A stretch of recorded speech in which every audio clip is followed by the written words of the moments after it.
In rural southern Illinois, a toy company began selling realistic baby dolls to expectant mothers. But apparently after the mother had the child, the toy would start crying. Eventually the rocking motion advertised to calm it down wouldn't work, and you couldn't get it to stop crying without shaking it. Eventually when it started crying, the parent would have to beat it, and the beatings and thrashings would have to get harder and harder to get it to be quiet. The only thing that seemed to shut the baby doll up permanently was to bash its head against the wall to destroy whatever mechanism triggered the crying. On more than one occasion, though, neighbors called the authorities to report child abuse, and when the police arrived, they found the bloody remains of infants smeared across the walls and the floor. In most cases, the mother couldn't understand why the police were there. She just got rid of the stupid doll as she rocked the baby-shaped bundle in her arms.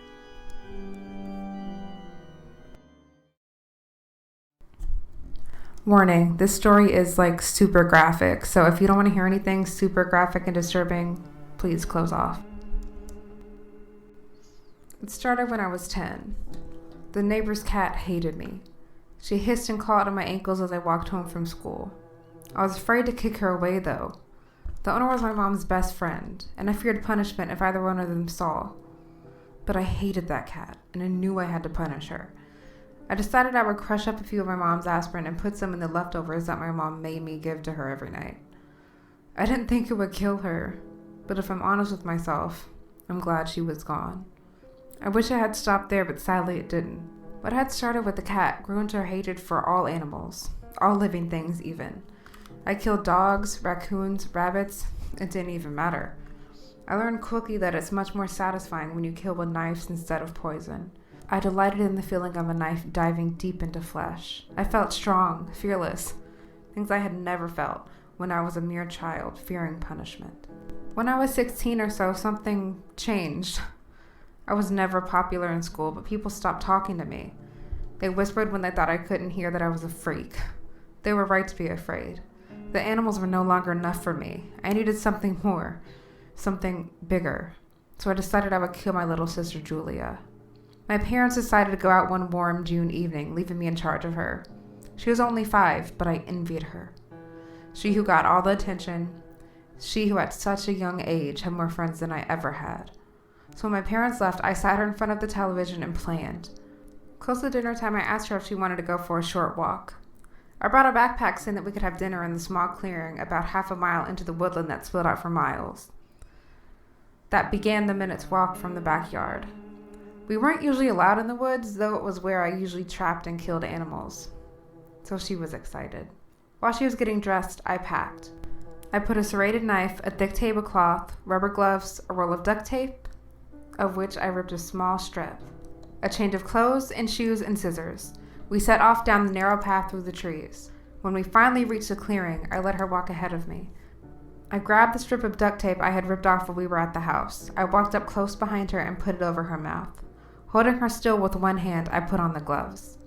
I pushed her to the ground, binding her ankles and wrists with the tape.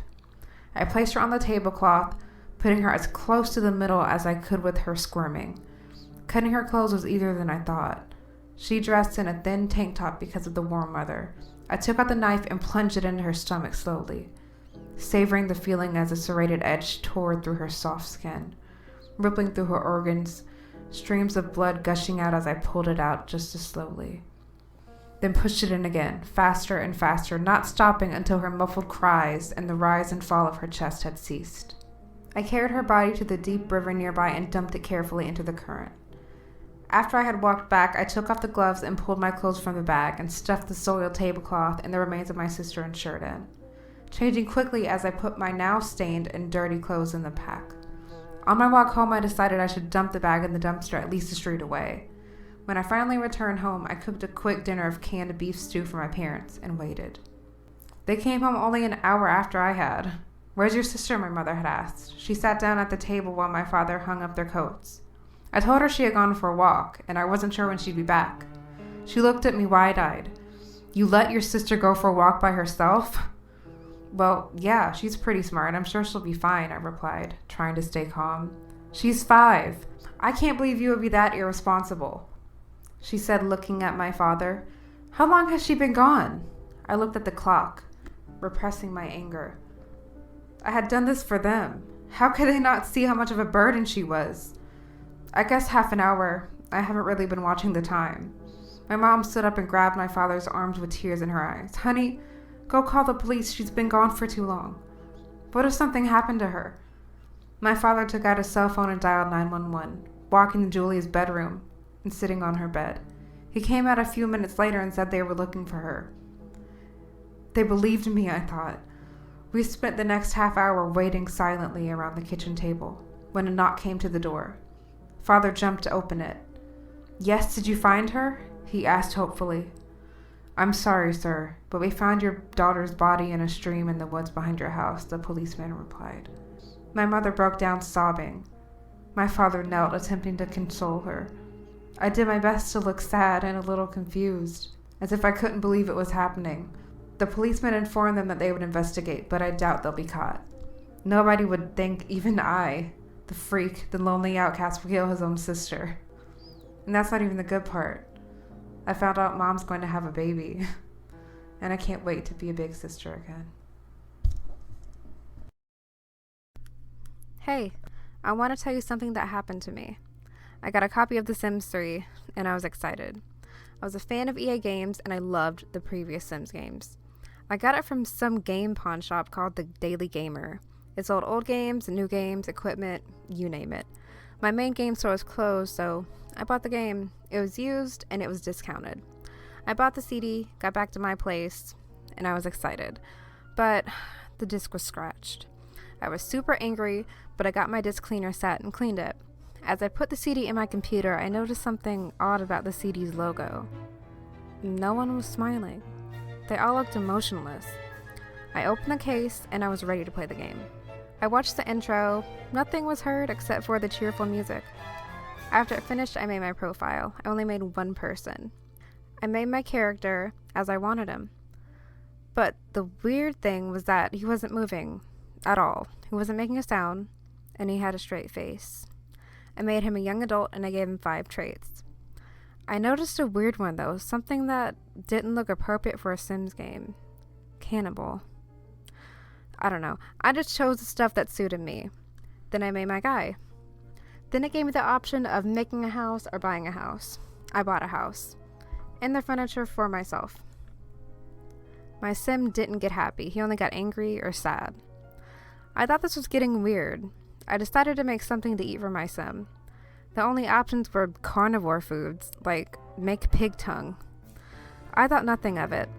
Then I got a job after getting used to my new place. And I saw butcher, theater, and crime.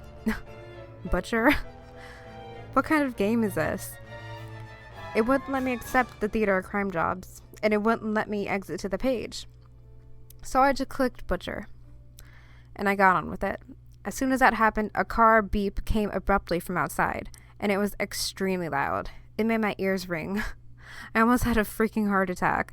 I fast-forwarded time, and I hurried in on my guy's job. I heard a bunch of screams and moans. It was at a factory that wasn't regularly there, and I saw my character's uniform was always stained in blood. And what was weird was he never changed clothes. I tried changing him in a different outfit. It didn't help at all. And then I tried to buy a bed, but it would only let me buy meat hooks.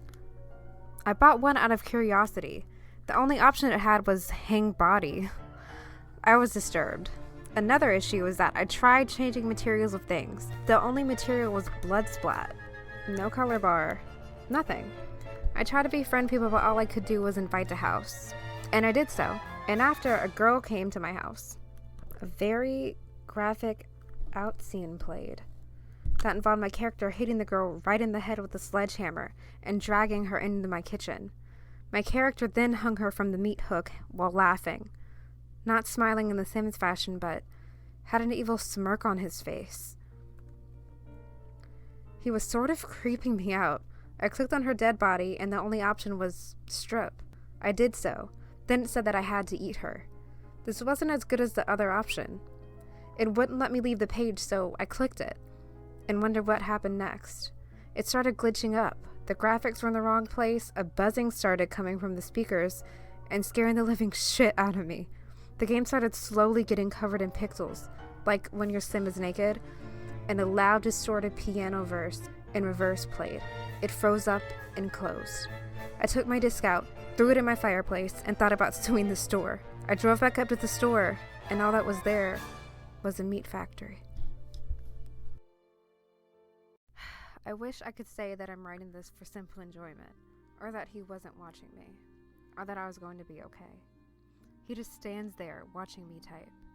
He's been here for so long. You know him.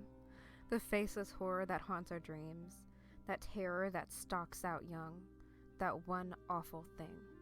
The dream started at least a year ago. He'd be waiting by the roadside as I happened to walk past.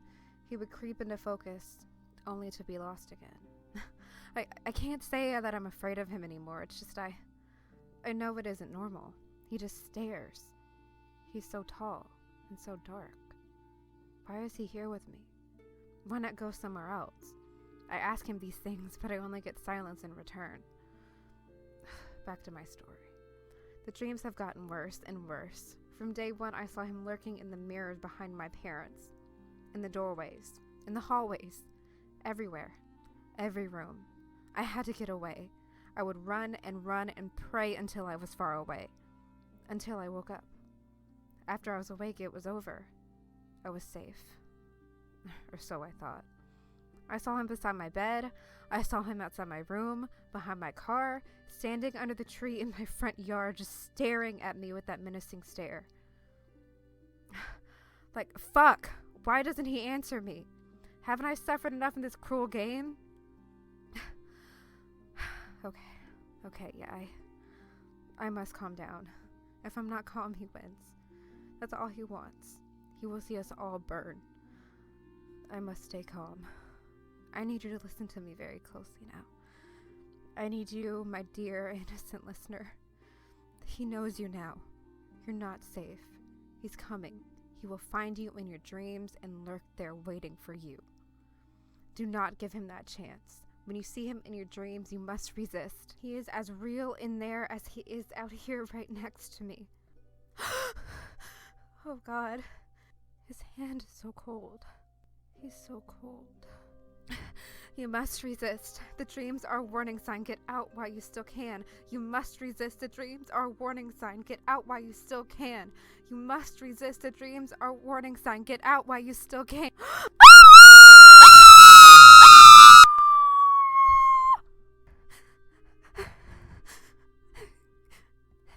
Get out while you still can.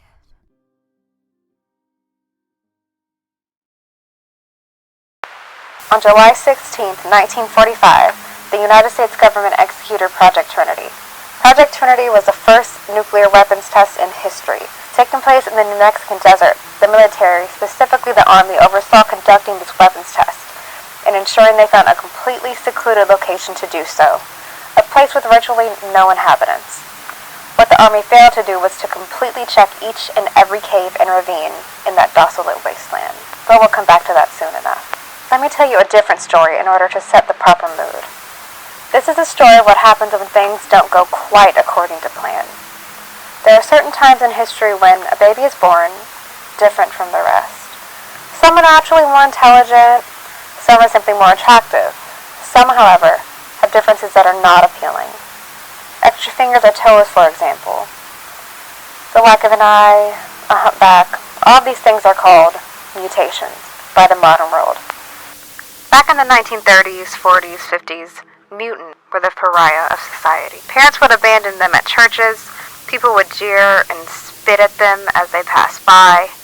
It was only in solitude or in a group of similar persons that they found peace. Communes began springing up in different parts of the country. All secluded parts of the country, such as deserts, underground caves, or small islands off the coast. They were the refuges for the outcasts of society.